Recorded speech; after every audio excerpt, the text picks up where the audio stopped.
Hello students, myself Professor R.S. Udpude from BLDS College, Jamkandi. Welcome to my e-learning class. Please like, share and subscribe my channel for further updates on banking law and practice subject. In my previous video, I explained about functions of commercial banks. Under that, we discussed about traditional functions, that is about primary functions of accepting the deposits.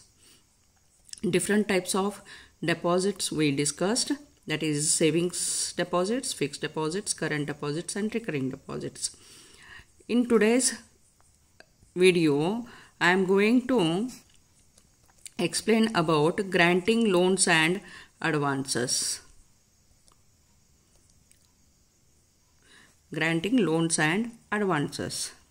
Lending money to different kinds of borrowers is one of the most important functions of a bank. The borrowers from a bank range from individuals to partnership firms, joint stock companies, institutions, societies, corporations, etc. Engaged in such activities are farming, transportation, business and industry. ಬ್ಯಾಂಕಿನ ಸಾಲಗಾರರೊಳಗೆ ಒಬ್ಬ ವೈಯಕ್ತಿಕ ವ್ಯಕ್ತಿ ಅದನ, partnership firm ಐತಿ, joint stock company ಅದಾವ, ಸಂಸ್ಥೆಗಳದಾವ, ಸೊಸೈಟಿಗಳದಾವ ಮತ್ತು public authorities ಅದಾವ. The banker earns bulk of his income through lending. The other major reason of the lending function is to add value to the bank. ಬರೀ profit Moto ಅಷ್ಟೇ ಇರಂಗಿಲ್ಲ. ಯಾವಾಗ ಬ್ಯಾಂಕ್ಗಳು ಸಾಲ ಮತ್ತು ಮುಂಗಡಗಳನ್ನು ನೀಡ್ತಾವ, ಅದರ ಜೋಡಿನ ತನ್ನ ಒಂದು ಹೆಸರನ್ನು ಗಳಿಸೋದ್ರ ಸಂಬಂಧ ಮತ್ತು ತನ್ನ ವ್ಯಕ್ತಿತ್ವವನ್ನು ಬೆಳೆಸೋದ್ರ ಸಂಬಂಧ ಲೆಂಡಿಂಗ್ ಫಂಕ್ಷನನ್ನು ಮಾಡ್ತಾವ ಅಂತ ಹೇಳ್ತೇವೆ. By lending the funds mobilised, a bank will be in a position to earn spread to sustain profitability.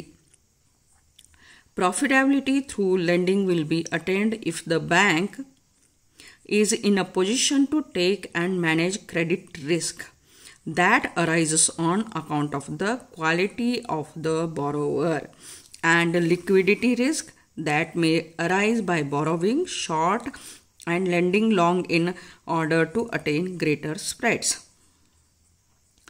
The lending decisions of a bank are guided by its loan policy and credit policy.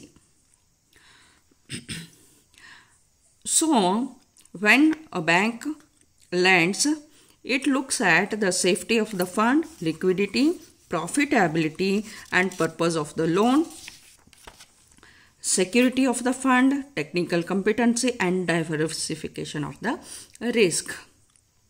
The deposits received by banks are not allowed to remain idle. So, after keeping certain cash reserves, the balance is given to needy borrowers and interest is charged from them, which is the main source of income for these banks. ಸಾಲ ಮತ್ತು ಮುಂಗಡಗಳನ್ನು ಕೊಡುವುದರ ಮುಖಾಂತರ ಬ್ಯಾಂಕ್ಗಳು ತಮ್ಮ ಲಾಭವನ್ನು ಗಳಿಸ್ತವ. It is the major source of income ಅಂತ ಹೇಳ್ತೇವೆ ನಾವಲ್ಲೇ. Okay, so following are the different types of loans and advances made by commercial bank. First one is cash credit, next is overdraft, next is loans, and last one is discounting the bill of exchange.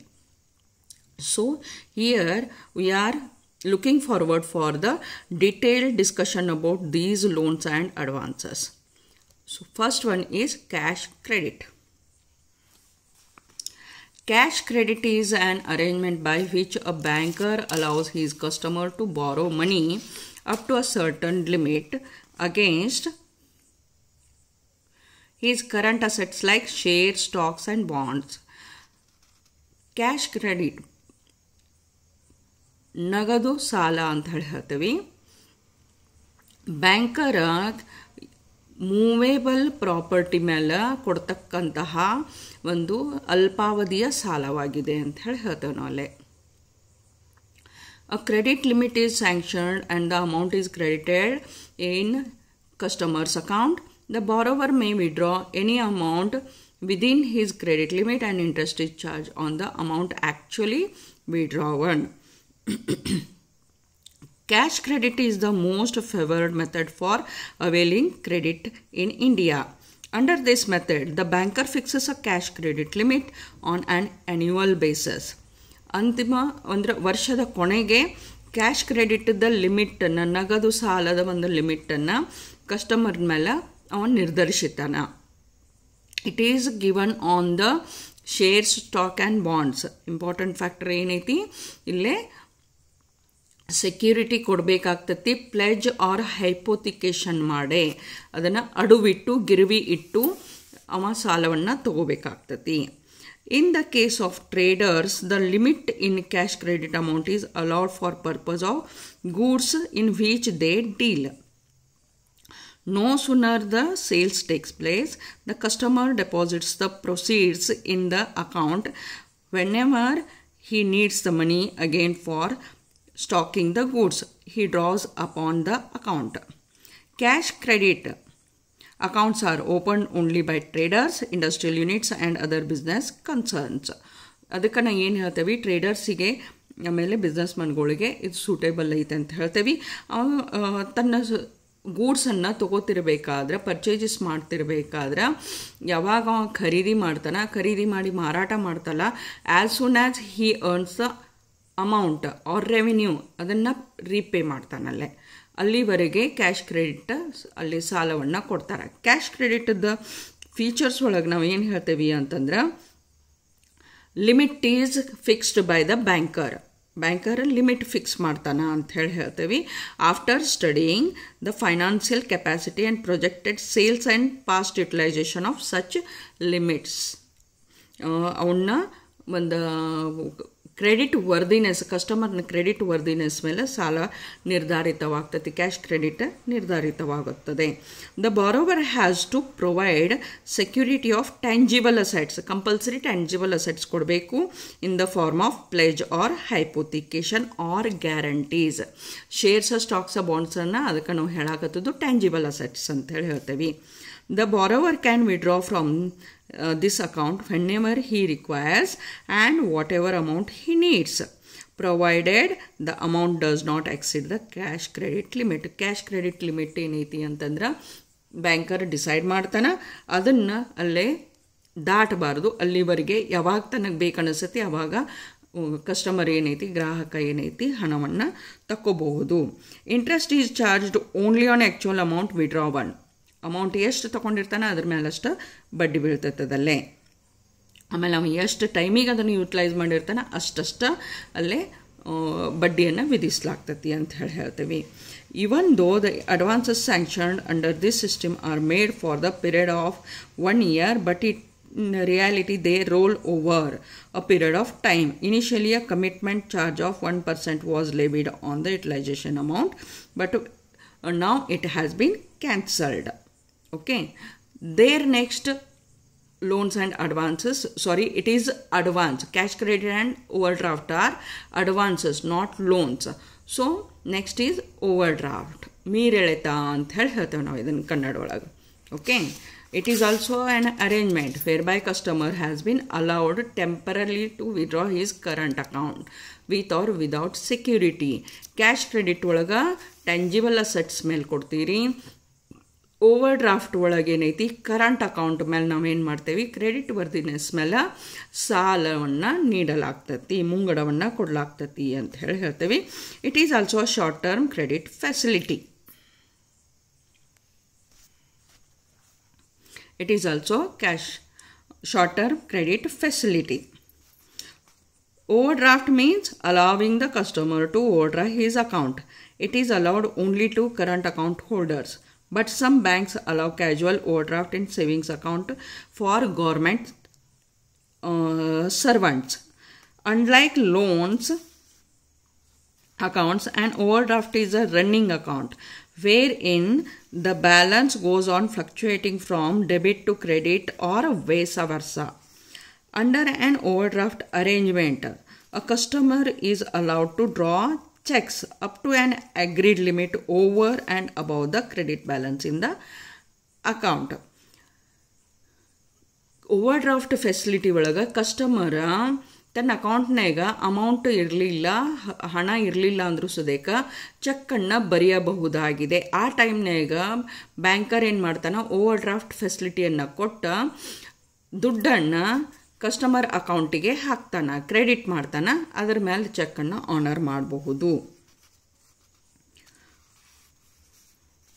The bank provides overdraft facility to its customer to earn interest, and its customer enjoy the overdraft facility in order to develop his business. As a general rule, the overdraft is ideal to cover short-term requirements to reach working capital requirement.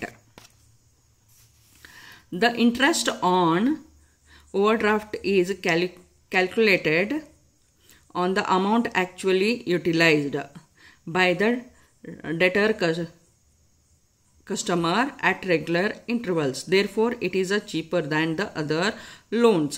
In current account, checks are honored by a bank only up to credit balance available in the account. Overdraft limit enables the party to draw checks over and above his credit balance. ಇದೇನೈತಿ, cheque honour ಮಾಡೋಕ್ಕೆ facility ಮಾಡಿಕೊಟ್ಟಂಗ overdraft ಫೆಸಿಲಿಟಿಯನ್ನು ಕೊಡ್ತಾರೆ. ಮೀರೆಳೆತ ಅಂಥೇಳಿ ಹೇಳ್ತೇವೆ, ಜಗ್ಗಿ ಕೊಟ್ಟಂತಹ ಸಾಲ ಅಂತ ಹೇಳಿ ಹೇಳ್ತೇವೆ ನಾವಲ್ಲೇ. Okay, there next is loans.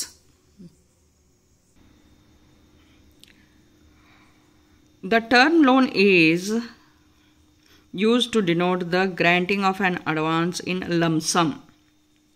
ಅಂದ್ರೆ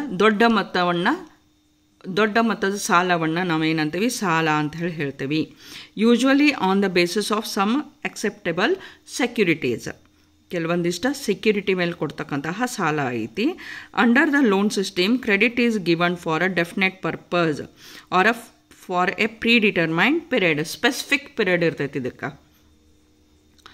ಆಮೇಲೆ ಸ್ಪೆಸಿಫಿಕ್ ಅಮೌಂಟ್ ಇರ್ತೈತಿ, ಸೆಕ್ಯೂರಿಟಿ ಇರ್ತೈತಿ ಅಂತ ಹೇಳಿ ಹೇಳ್ತೇವೆ ನಾವಲ್ಲೇ. ಆಮೇಲೆ ಪರ್ಪಸ್ ಗೊತ್ತೈತಿ, ಸಾಲದ ಉದ್ದೇಶ ನಮಗೆ ಗೊತ್ತಿರ್ತೈತಿ ಇಲ್ಲಿ.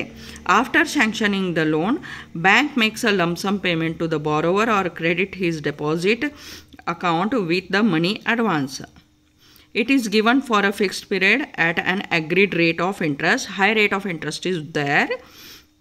Repayment may be made in installments or at the expiry of certain period. The customer has to pay interest on the total amounts advance, whether he withdraws the money from his account or not.